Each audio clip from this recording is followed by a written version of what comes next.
Hello students, welcome back to my channel. This is your part 11 of unit number 3, that is determination of income and employment. इससे पहले हमने 10 parts किए हैं.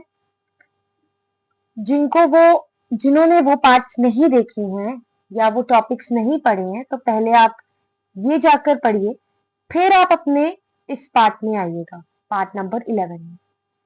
Students, जो topic आज हम लेने वाले हैं वो टॉपिक है इन्वेस्टमेंट मल्टीप्लायर.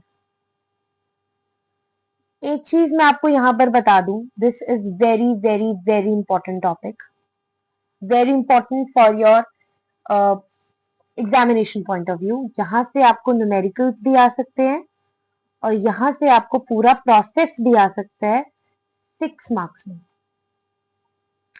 ठीक है, तो चलिए स्टार्ट करते हैं.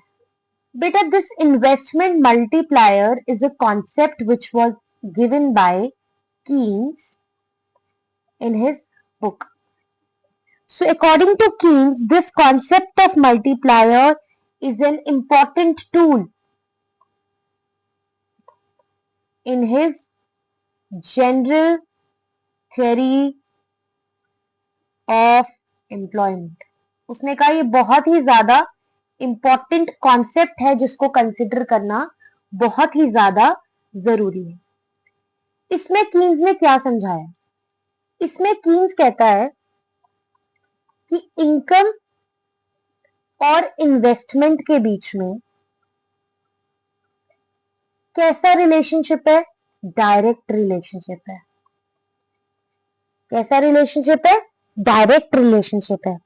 कीन्स कहते हैं इन्वेस्टमेंट अगर आप इंक्रीज करते हो तो उससे इनकम भी आपकी इंक्रीज होती है. इन्वेस्टमेंट के इंक्रीज करने से क्या होता है? इनकम में इंक्रीज आता है, और जो इनकम में इंक्रीज आता है that is multiple times to that of increase in investment. मतलब income increases, increase in income is many more times than the increase in investment. मतलब डेल्टा वाई में इंक्रीज बहुत ज्यादा होता है than the increase in investment. जैसे बच्चों, for example आप प्लांट एंड मशीनरी में इन्वेस्टमेंट करते हो, फॉर एग्जांपल 1 लाख की मशीन लगाते हो, तो इसका ये मतलब थोड़ी सिर्फ 1 लाख कमाना है आपने. आपने तो कितना कमाना है, इससे मल्टीपल टाइम्स कमाना होता है. तो इसी कॉन्सेप्ट को बोलते हैं हम इन्वेस्टमेंट मल्टीप्लायर. तो कीन्स ने क्या कहा? कीन्स कहता है इन्वेस्टमेंट बढ़ेगी तो इनकम भी बढ़ेगी, और इनकम का increase is many times, multiple times to that of investment. इसी को हम बोलते हैं इन्वेस्टमेंट मल्टीप्लायर. और इन्वेस्टमेंट मल्टीप्लायर को आप किससे डिनोट करते हो? अल्फाबेट के से. और इसके फॉर्मूला है delta Y upon delta I. मतलब change in income upon change in investment. ठीक है जी, मतलब इन्वेस्टमेंट की वजह से इनकम में कितना चेंज, दैट इज के. और इसके दूसरे फॉर्मूलाज भी देख लो. एक फॉर्मूला तो ये हो गया, एक फॉर्मूला होता है K equals to 1 upon 1 minus MPC, और थर्ड फॉर्मूला है K equals to 1 upon MPS. ठीक है जी. अब ये कैसे 1 अपॉन 1 माइनस एमपीएस आया, 1 अपॉन एमपीएस आया, ये हम करेंगे नेक्स्ट वीडियो में, उसके लिए आपको वेट करना पड़ेगा. ठीक है जी. अब हम समझते हैं हमारा मल्टीप्लायर की पूरी वर्किंग, कैसे हमारा ये मल्टीप्लायर काम करता है. ठीक है, अब आपने क्या करना होता है कि इसमें ना सॉरी, इसमें एक चीज एज्यूम करके चलो. ये एज्यूम करना है कि जब हमने इन्वेस्टमेंट में चेंज किया, उससे चेंज किस में आया? आपके इनकम में चेंज आया. अब सारे का सारा पैसा अपने पास थोड़ी रखोगे या सेव करोगे, आप कुछ ना कुछ पैसा कंज्यूम करोगे, और इस इन्वेस्टमेंट मल्टीप्लायर की एक अजम्पशन होती है। अजम्पशन क्या है? Once expenditure is others income. एक का खर्चा दूसरे की क्या हो जाएगी? इनकम। जब आपने इन्वेस्टमेंट की, चेंज इन इन्वेस्टमेंट से कहां चेंज आया? चेंज इन इनकम में आया। अब इस चेंज इन इनकम की वजह से चेंज किस में आया? कंजम्पशन एक्सपेंडिचर में आया। और क्योंकि एक का खर्चा दूसरे की इनकम होती है तो इससे क्या आएगा? Change in income. So the change in consumption will lead to change in income. So ये प्रोसेस कब तक चलता रहेगा? ये तब तक चलता रहेगा जब तक कंजम्पशन आपकी जीरो नहीं हो जाती, क्योंकि जब तक कंजम्पशन जीरो नहीं होगी, स्पेंडिंग नहीं जीरो होगी, ये प्रोसेस चलता रहेगा। हम नोट से पढ़ लेते हैं। So Keynes used this concept of multiplier as a tool in general theory of employment. Keynes ने कहा इन्वेस्टमेंट मल्टीप्लायर रिलेशनशिप समझाता है इन्वेस्टमेंट के इंक्रीज और इनकम के इंक्रीज में। अगर इन्वेस्टमेंट इंक्रीज करेगी तो इनकम भी इंक्रीज करेगी, लेकिन income many more times investment से इंक्रीज करेगी। So the number of time it increases is known as multiplier, और मल्टीप्लायर को हम के से डिनोट करते हैं। एक फॉर्मूला ये आ गया जो हम आगे न्यूमेरिकल्स में यूज करेंगे, दूसरा ये आ गया और तीसरा ये आ गया। ठीक है जी, आगे चलते हैं। अब वर्किंग की बात करें, so the working of multipliers tells us what will be the final change in income. हमें मल्टीप्लायर क्या बताता है कि फाइनली इनकम में कितना चेंज आएगा because of the change in investment. ठीक है, चेंज इन इन्वेस्टमेंट की वजह से चेंज किस में आया? इनकम में चेंज आया, और इनकम की वजह से चेंज किस में आएगा? कंजम्पशन में, और कंजम्पशन की वजह से चेंज किस में आएगा? इनकम में। और ये प्रोसेस कब तक चलता रहेगा? ये प्रोसेस तब तक चलता रहेगा जब तक आपका स्पेंडिंग जीरो नहीं हो जाती। इसको इन्होंने एग्जाम्पल से समझाया है कि लेट अस एज्यूम, ये टेबल है आगे आपका, डेफिनेशन थोड़ी सी कम कर देते हैं हम।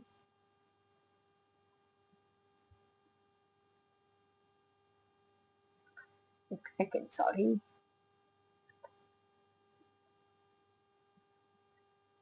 Okay, let us explain the process of income generation like this. For example, एक गवर्नमेंट है, ठीक है, एक गवर्नमेंट ने एक फैक्ट्री में इन्वेस्टमेंट की 1000 करोड़ की। अब जब गवर्नमेंट ने 1000 करोड़ की एक फैक्ट्री में इन्वेस्टमेंट की, उससे क्या होगा? उस फैक्ट्री के एम्प्लॉयज की इनकम कितने से बढ़ी? 1000 करोड़ से। अब डेल्टा आई की वजह से क्या हुआ? चेंज इनकम में आया। ठीक है जी, अब क्या हुआ? लेट अस एज्यूम कि marginal propensity to consume, tendency to consume कितनी है? 80% या 4/5। मतलब वो जो भी इनकम कमा रहे हैं आपके एम्प्लॉइज, उसका 4/5% वो क्या करते हैं? कंज्यूम करते हैं। ठीक है, 4/5% क्या करते हैं? वो 1000 का कंज्यूम करते हैं। मतलब 4/5 ऑफ 1000 विल बी 800। 800 उन्होंने क्या कर दिया? कंज्यूम कर दिया। अब उससे सेविंग्स कितनी होगी? Income equals to consumption plus savings. तो income minus consumption is 200 is your savings. तो चेंज इन सेविंग्स कितना आया? 200, कंजम्पशन में 800, इनकम में 1000, और चेंज इन इन्वेस्टमेंट इज 1000। अब हमने एक चीज अज्यूम की थी, एक का खर्चा दूसरे की इनकम। अब ये जो एम्प्लॉयज ने खर्चा किया, मान लो कि उन्होंने खर्चा किस पे किया? कंज्यूमर गुड्स में, कंजम्पशन की कंज्यूमर गुड्स में खर्चा किया। अब इससे जब उन्होंने कंज्यूमर गुड्स जहां से खरीदे, जिन प्रोड्यूसर से खरीदे, उससे क्या हो गया? उन प्रोड्यूसर्स की इनकम बढ़ गई। मैंने क्या बोला? एक का खर्चा दूसरे की इनकम। जब हाउसहोल्ड ने जब एम्प्लॉयज ने खर्चा किया तो खरीदा किससे? प्रोड्यूसर से खरीदा जो कंज्यूमर गुड्स बना रहे हैं। उससे क्या हो गया? प्रोड्यूसर्स की इनकम 800 से बढ़ गई। प्रोड्यूसर्स की इनकम जो कंज्यूमर गुड्स बना रहे हैं, उनकी इनकम कितने से इंक्रीज हुई? 800 से। अब उनकी टेंडेंसी टू कंज्यूम भी कितनी है? 80%। तो आ जाएगी 640 विल कंज्यूम, बाकी 160 ये सेव कर लेंगे। अब ये कहता है ये प्रोसेस चलता रहेगा चलता रहेगा चलता रहेगा, first round, second round, third round, fourth round. ये तब तक चलता रहेगा जब तक आपकी चेंज इन इन्वेस्टमेंट किसके बराबर नहीं आ जाती, चेंज इन सेविंग्स के। जब तक change in investment change in savings के बराबर नहीं आ जाती, तब तक ये प्रोसेस क्या करता रहेगा, चलता रहेगा।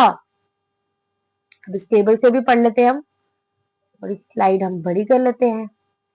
This can be further clarified with the help of an assumption that one's expenditure is other's income. A का खर्चा B का इनकम, B का खर्चा C का इनकम, C का खर्चा D की इनकम, एंड सो ऑन। ये तब तक चलता रहेगा जब तक स्पेंडिंग जीरो नहीं हो जाती। लेट अस अज्यूम गवर्नमेंट ने 1000 करोड़ था एक फैक्ट्री की एस्टैब्लिशमेंट में लगाया, जिससे एम्प्लॉयज की कितने से इनकम बढ़ी, 1000 करोड़ से। अब लेट अस अज्यूम की एमपीसी उनका मतलब टेंडेंसी कितना वो खर्चते हैं, 80% वो खर्चते हैं, बाकी सेव करते हैं। तो 800 crore will be your consumption, बाकी 200 crore will be your savings. अब 800 करोड़ उन्होंने कंजम्पशन गुड्स पे लगाए, तो वो 800 करोड़ जब उनसे उन्होंने प्रोड्यूसर से खरीदे वो सामान, तो प्रोड्यूसर्स की इनकम कितने से बढ़ गई, 800 से। अब प्रोड्यूसर्स भी खर्चा करते हैं 80%, तो 640 वो कंज्यूम करेंगे, बाकी वो क्या कर देंगे, सेव करते रहेंगे। अब ये प्रोसेस तब तक चलता रहेगा जब तक इन्वेस्टमेंट का चेंज, इनिशियल इन्वेस्टमेंट का चेंज चेंज इन सेविंग्स के बराबर नहीं आ जाता। ठीक है। और अगर आपसे क्वेश्चन पूछे कि भाई मनी या इनकम कितनी मल्टीप्लाई हुई है, तो ये आ गया फॉर्मूला, के इक्वल्स टू 1/1 माइनस एमपीसी। के इक्वल्स टू एमपीसी कितना था, 1 माइनस 4/5 या 0.8 विच विल बी 5। यह है आपका एमपीसी। तो मनी कितनी क्रिएट हुई, के इक्वल्स टू 5, मतलब इनकम 5 टाइम्स मल्टीप्लाई हुई। अगर इनकम 1000 थी तो मल्टीप्लाई किसने से होगी, 5000 से। ये आ गया आपका इनकम 5000, सेविंग्स और इन्वेस्टमेंट बराबर, बचा कितना आपका 4000। सो ये ऊपर वाला हमें टेबल क्या समझाता है कि अगर initial increase in investment is 1000, there the total increase of income is 5000, MPC is 4/5, and out of this increase is 4000 will be consumed and 1000 will be saved. बच्चों मैंने तो आपको प्रॉमिस किया था कि ये जो k equals to 1/1 minus MPC है ये मैं अगली क्लास में पढ़ाऊंगी, बट आई थिंक ये इसी क्लास में समझा दें। वीडियो थोड़ी सी लंबी हो जाएगी मगर चीजें क्लियर हो जाएंगी। ठीक है जी। अब ये हमने को ड्राइव करना है कि भाई क्यों k इक्वल्स टू 1/MPC, यही फॉर्मूला क्यों हमने यूज किया। देखो सबसे पहले ये basic formula k is equals to change in income upon change in investment. हमें पता है कि इक्विलिब्रियम लेवल पर, ये चलो चीज आगे पढ़ाऊंगी फिर से आपको, लेकिन आपको याद रखना है कि इक्विलिब्रियम लेवल पर एएस किसके बराबर होता है, एडी। एग्रीगेट डिमांड किसके बराबर होता है, एग्रीगेट सप्लाई। अब आपको पता है एग्रीगेट सप्लाई का दूसरा नाम क्या है, इनकम, और एडी को हम क्या बोलते हैं, C+I 2 सेक्टर मॉडल में। Multiplying delta both sides, delta Y equals to delta C plus delta I. अब डिवाइड, अच्छा अगर हम ये करें delta I equals to delta Y minus delta C. ठीक है। अगर हम बोथ साइड्स क्या कर दे, फिर उसके बाद ये आ गया और delta I equals to delta Y minus delta C. ठीक है जी। अब आपको पता है ये आ गई फर्स्ट इक्वेशन ले लो, ये सेकंड इक्वेशन ले लो। फर्स्ट इक्वेशन कह रही थी आपको k equals to delta Y upon delta I. Second equation कह रही है delta I equals to delta Y minus delta C. तो आपने कुछ नहीं करना, इस वैल्यू में यह डाल देना, डेल्टा आई की value delta Y minus delta C. अब आप क्या करोगे, dividing numerator and denominator by delta Y. तो delta Y divided by delta Y upon delta Y minus delta C upon delta Y. Delta Y upon delta Y कितना होगा, 1, delta Y upon delta Y 1 minus delta C upon delta Y will be MP. So ये हमने drive कर लिया कि k की value 1/1 minus MPC भी होती है। तो आप बोलोगे मैम ये तो ठीक है, k equals to 1/1 minus MPC निकल गया, लेकिन आप हमें ये समझाओ कि भाई सॉरी ये MPS है बच्चों, k इक्वल्स टू 1/MPS कैसे आएगा? बेटा आपको फॉर्मूला याद हो तो MPC plus MPS equals to 1। तो अगर मैं देखूं MPS की वैल्यू क्या होती है 1 माइनस MPC, तो अगर मैं बोलूं k equals to 1/1 minus MPC, 1 minus MPC की जगह अगर मैं k इक्वल्स टू 1/MPC लगा दूं, कोई फर्क है? नहीं। तो इसी तरह हमारे k के 3 फॉर्मूले निकलते हैं। एक है k equals to 1/1 minus MPC, एक है 1/MPS और लास्ट है delta y upon delta I. So students, will keep our video till here. In case of queries, you need to write in the comment section your questions and queries. Like the session, share the session, and do subscribe to my channel because these things will motivate me to make more such videos. Thank you so much, students. Thank you. And since your half-yearlies are approaching, so prepare well and do write any, if in case of any questions, you can write in the comment section or DM me on WhatsApp. Thank you so much.